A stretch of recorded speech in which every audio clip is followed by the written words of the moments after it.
welcome to our cover story conversation. As we celebrate Modi government's 9 years, today we are going to be taking a look at the cultural impact of the Modi government. Because in the Prime Minister, we have a leader who is, also very attuned to the civilizational nuances. We have a lot of culturally loaded imagery in his, in the projects that he inaugurates. Whether it is, we are living in the era of Amrit Kal, we have a Vande Bharat, the Mahakal corridor. So there is a whole lot of cultural significance that is coming back, and also an attempt to give place to leaders who have not had their place in various other governments. That is also an attempt that is being made. We've seen the statue of Sardar Patel, for instance. So to join me in this conversation, I could not have asked for a better set of panelists. I have with me Vikram Sampath. He is, of course, written a very comprehensive biography of Veer Savarkar. He's written books on the Wadia dynasty, and his latest book, The Brave Hearts of Bharat, actually talks about those leaders who've been ignored earlier. In fact, the book was launched on the 400th anniversary of Varphukan, who is, the Assamese war general who took on the Mughals. So welcome, Vikram, on this conversation. And I have Ashwin Sanghi, one of my favorite writers of mythological fiction. I think his Bharat series is a must-read for all those who haven't read. I think Chanakya's Chant, Vault of Vishnu, and so on. So both of you, I'm very happy to welcome you for this conversation. And I'll begin with you, Vikram. Take a look at Modi's journey, on what we call the rediscovery of India, really, though the Prime Minister Modi is trying to attempt. So first, your comments on that. Yeah, thank you, Priya. And so wonderful to speak to you and with my very dear friend Ashwin along with me. I think very few governments of independent India have probably single-mindedly focused on strengthening and showcasing what I would call as India's civilizational identity and heritage, as this government has in the last 9 years. So, of course, while we gallop to become the world's fastest growing economy and militarily strong and so on, for a very long time, I think we were just identified as this nation of snake charmers and elephants and, all the exotic Orientalist view of what India has been. But we are one of the oldest living civilizations of the world. And that soft power that this civilizational identity itself brings to this country, I think it was long overdue that a government actually utilize that in several ways. And I think it started off itself. I mean, the very fact that the Prime Minister began his innings in the first term within a few months of his taking oath of office in September 2014 itself, when he addressed the United Nations General Assembly, that's where he suggested commemorating the greatness of yoga, which I think is a very unique gift of Bharat to humanity. And that draft resolution was later adopted by 177 countries. And the International Yoga Day has been a reality since 2015. Now, yoga was something that was always, something so important, and people all over the world were actually following various forms of yoga. But to give it that, appeal internationally, I think in one stroke, it not only, showcased the soft power of India's traditional wisdom to the global fraternity, but I think importantly, it also became a window to centuries-old yogic way of living and so on. So the interest in something as important as yoga coming to the fore.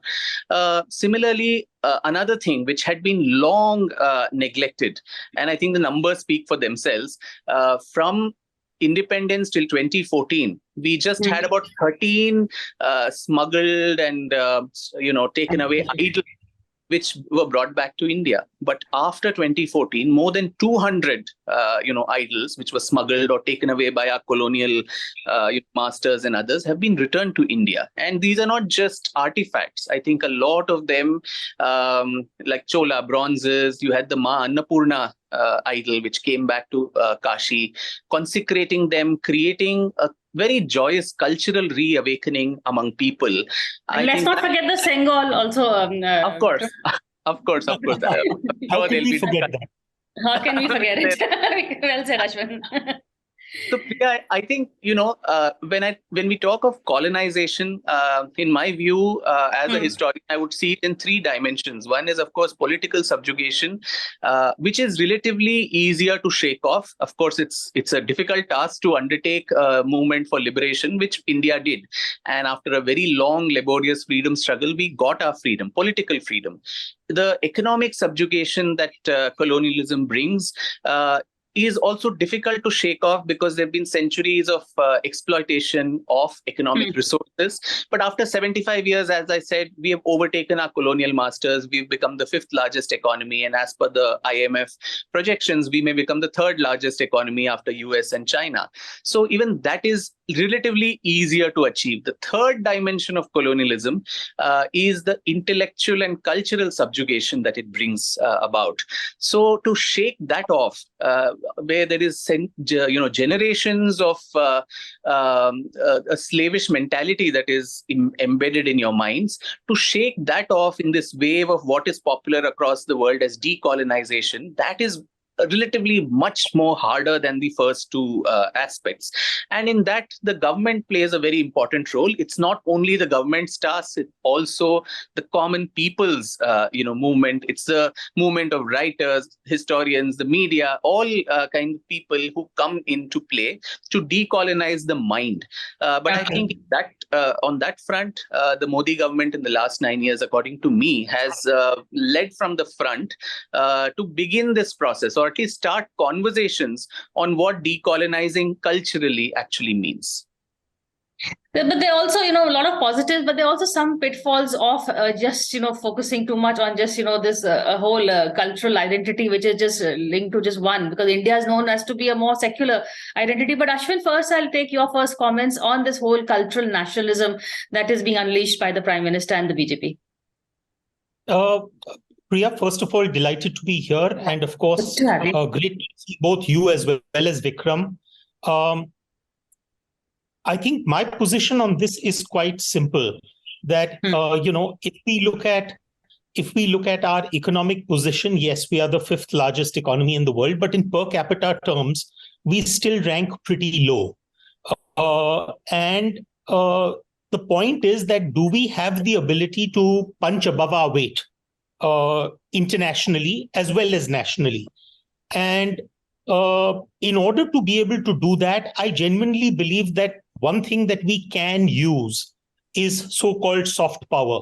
I think, if I'm not mistaken, it was the Harvard professor, Professor Nye, Joseph Nye, I think, who coined that term sometime in the 1980s. And what he said was something quite interesting. He said it's the ability to obtain preferred outcomes through attraction rather than coercion.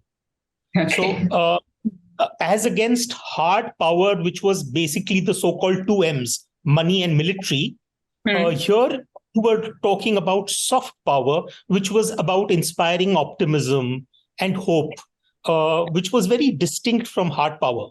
Now, really think about this. I know that the term Akhand Bharat is a very loaded term, because unfortunately it has all sorts of political connotations. But the term, Vikram, please correct me if I'm wrong, but I think it was coined by Savarkar sometime around the 1930s. But he was merely referring to a geographical expanse of an undivided India. And he also made it abundantly clear that Akhand Bharat in that sense would embrace all citizens who owe their undivided loyalty and allegiance to the Indian nation, irrespective of caste, creed, and religion. So now, putting aside that definition, I have always imagined Akhand Bharat as that something much older, like a far wider area representing an ancient Vedic arc of influence. Think about it. I mean, we comfortably refer to Gandhari, but isn't it incredible that there is a correlation with Kandahar? Or the fact that Iran derives its name from the term Aryan Vaija, the land of the Aryans, as it were. Or your largest Vishnu temple in the world is not in India, but in Angkor Wat, Cambodia. 3,400 years ago, you had two great empires, the Mitanni and the Hittites, signing an agreement which invoked deities like Varuna and Mitra, Vedic deities. Varuna, to think about it, was adopted by the Greeks as Uranus. It was two Indian monks who carried the Buddhist scriptures into China. Bodhidharma took martial arts to China, to Thailand. And even today, if you really think about it, Indonesia still continues to have a 20,000 rupee note with Ganeshji on it. Or the Chakri kings of Thailand continue to refer to themselves as Rama. Or their national emblem continues to be the Garuda. In Malaysia, you still have the performance of the Hikayat Seri Rama.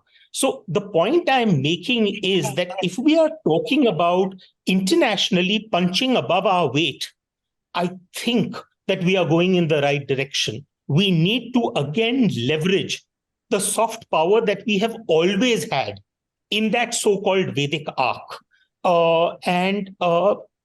Now, of course, there is nothing that can ever be done without its own share of naysayers, and politics always comes into that. So that is part of the territory, that's part of the game. But I think that is something which the government seems to be consciously doing, and I'm happy that they are doing it. The second thing, having said that, I do believe that there's still a lot more to be done.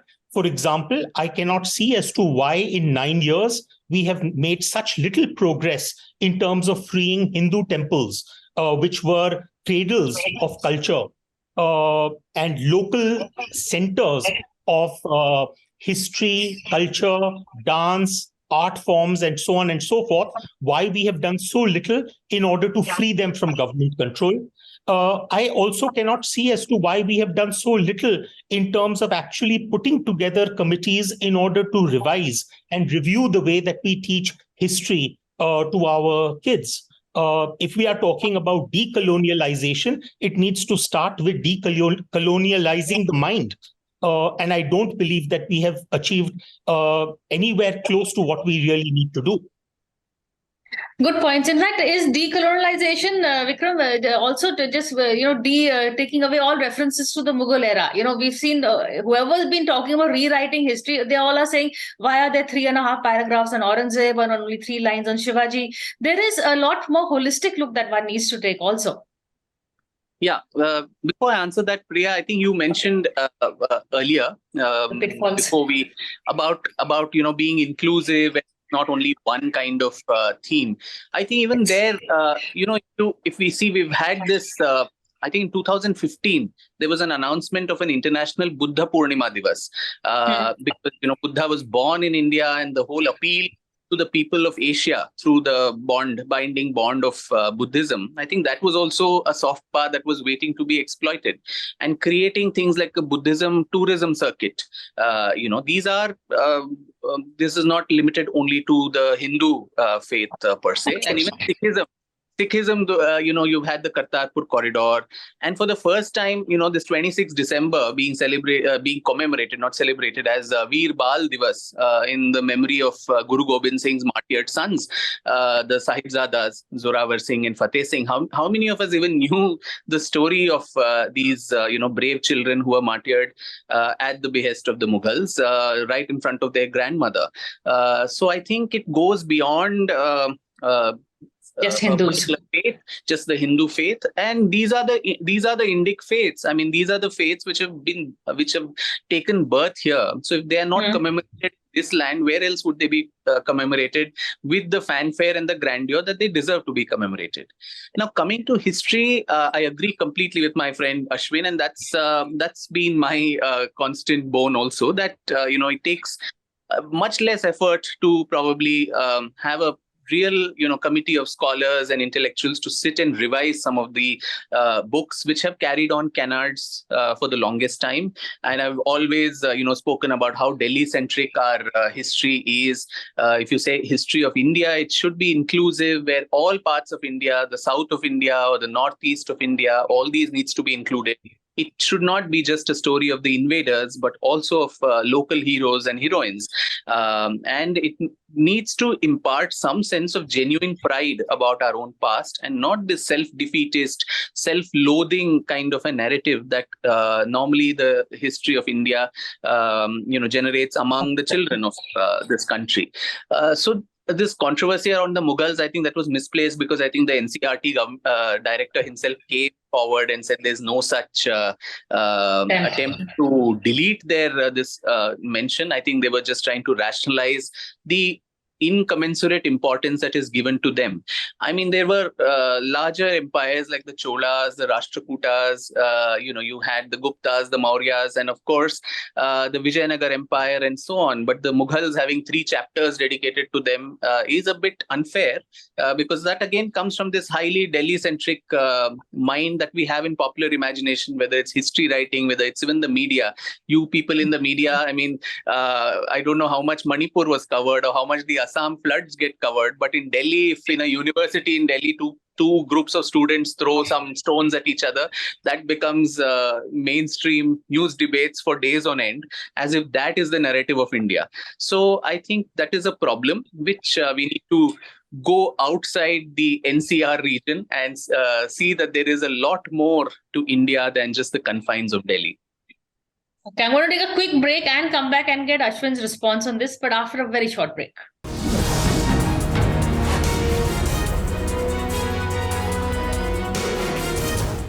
Welcome back to a cover story conversation where we are taking a look at the cultural nationalism and the cultural impact really of the Modi government, where cultural nationalism is now woven into our political discourse of the day. Ashwin, your reaction to what Vikram has said, and anything that you want to add in terms of how we're just having a very Delhi-centric point of view?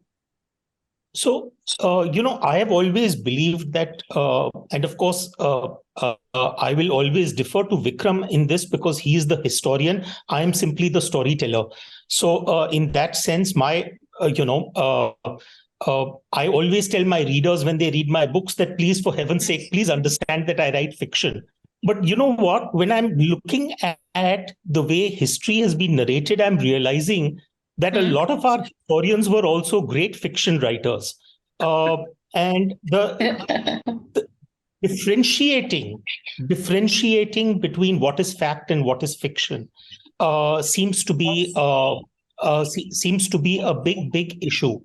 I have always believed that the way that we need to approach this is that rather than simply saying, hey, listen, this is bad, my view is, listen, let kids understand 2 or 3 alternative viewpoints.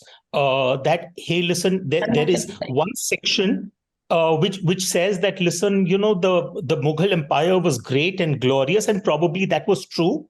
But there is also one section which believes that actually GDP contribution of India during the Mughal Empire declined.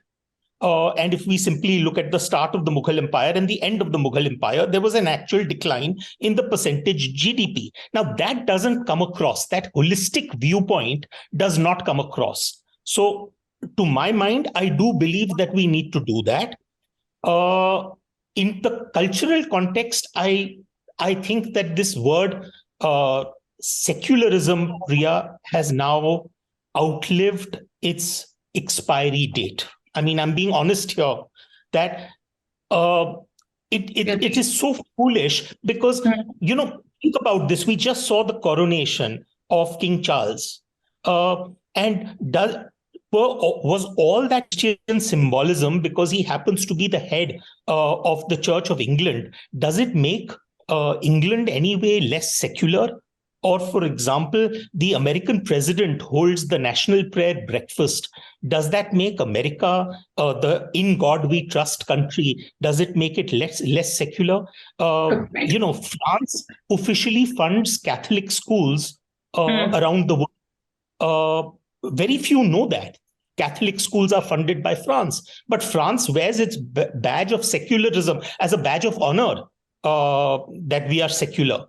There are decrees of the 1920s in Italy which require the crucifix to be displayed in elementary schools in Italy. Does that make Italy non-secular? The point I'm making is that every country looks at where are its roots, where is its culture, and in that sense, any denial of our, I'm using the word very carefully, dharmic roots, I think is dangerous because that is when those civilizations have ended up getting wiped out. I mean, you think about this, that today now in modern day Iran, what are the remnants of Zoroastrianism, Priya? Or for example, do we even remember the Mithraic cults of Rome? What has happened to Egypt's Ra Okay. and Osiris and Horus? Uh, where are Zeus and Apollo and Athena of the Greeks? Where are the tribal belief systems of the Aboriginal people in Australia? Who remembers what were the beliefs of the Incas and the Aztecs? The point is that wherever Abrahamic faiths came in, they had a tendency to not only wipe out the religion, but also the original primitive belief systems. So if India as a country, if Bharat as a country is not going to preserve its dharmic ethos, then are we expecting that that is going to be preserved in Germany? I mean, Okay, for quickly. heaven's sake, Yeah. I think we now need to get out of this. We now need to get out of this this thought process that just because we promote our culture, that makes us non-secular. The secular debate, I think, is a very good one, which I'm probably going to have to call you back, both of you, for that one. That's a very good topic. But a quick response, Vikram, from you before we, want to give you both one last word. Yeah. So, Priya, in my view, I think currently what we're facing is an turn between two ideas of India, so to say. One is the Nehruvian construct, which kind of claims that India was born on 15th of August, 1947. And the other one, which says India is a long-standing civilization, which predates 1947. It's 5,000, 6,000 I thought the other one was that India was born in 2014. No, I don't think that's correct as well. But I think the second view of it being, as Ashwin said, an ageless civilization, the only pre-Bronze Age era civilization has managed to survive all these ravages. Now, for the first group, obviously, Gandhi, Nehru and all of them become the founding fathers, so to say. But for the second group, they are just a very important phase in the long march of our history and our survival. And these two groups are constantly clashing with each other. For the first group and for Nehru also, I think this attempt, he of course was fond of India and her history and so on, but any display of it, particularly the Hindu identity, to be kind of muted. He would rather have even the Somnath Mandir being resurrected and made into an ASI monument rather than a living temple of Hindu beliefs. So he would have the Sengol put in an Allahabad museum and called his walking stick, rather than kept as the Rajdand in a modern democracy too, as a way of being the conscience keeper of the ruling government, irrespective of whichever party it is. So I think if this fossilization of the civilizational identity, particularly the Hindu-ness, just so that the secular identity, as Ashwin said, could be preserved and make everyone comfortable, I think that is being extremely unfair to this long civilization, which has survived so many ravages over the long march of its history. So the competing versions, and which is why we are seeing these schisms, the intense churn that is going on in all discussions, is are we just this constitutional patriotism, or is the constitution of India to an outcome of our civilizational identity? That's why founding fathers never thought it necessary to include secularism in the preamble, because they thought that India, being largely a Hindu civilization and Hindu identity, we were naturally embracive of all faiths, not tolerant, because tolerant is a negative connotation. I dislike you, but I still tolerate you. But then accepting of all faiths, even a Charvak who did not believe in God, is a part of the pantheon. So I think this distinction is what is creating so much of conflict in all public discourse as to what is the identity of India. Are we just a 75-year-old country given as a gift of a few people, or is it a longer civilization whom we need to celebrate? And in that, I think the Modi government, through so many civilizational heroes, right from, you spoke of Sardar Patel to Netaji Subhash Chandra Bose at Rajpath, which again changed to Kartavya Path. I mean, why did it not have any statue in that canopy? Why did we have Emperor George the Fifth for so long? Adi Okay. Shankaracharya in Kedarnath to Ramanujacharya in Hyderabad. I think finally India's historical and civilizational icons who had either been willfully neglected, they are finding their important place. You have a Birsa Munda museum which came up, the first ever honoring tribal freedom fighters.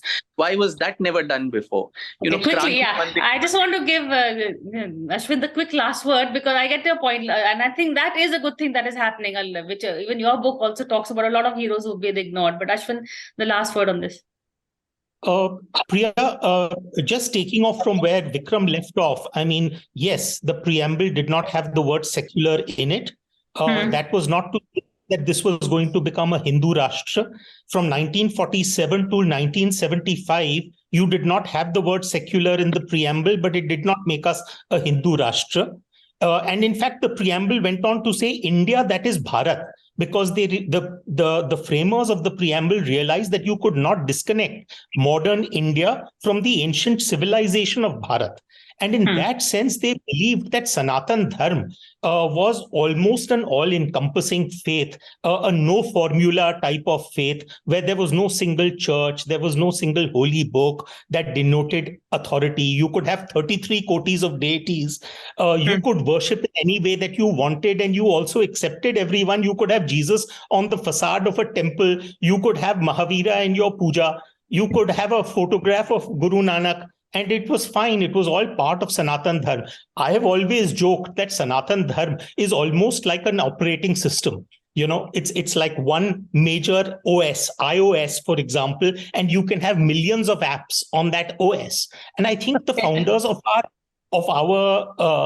our nation realized that it is an OS rather than an app. And that is the reason why they felt that it was not necessary. I think we need to go back to that thinking process that, listen, just because of the fact that we play up our dharmic roots does not necessarily in any way affect secularism. Okay. In fact, I'm going to call you both back for that longer debate on secularism. I think that's a very good topic that has come up. But thank you both for this conversation. And we hope you enjoyed watching the show. Thank you.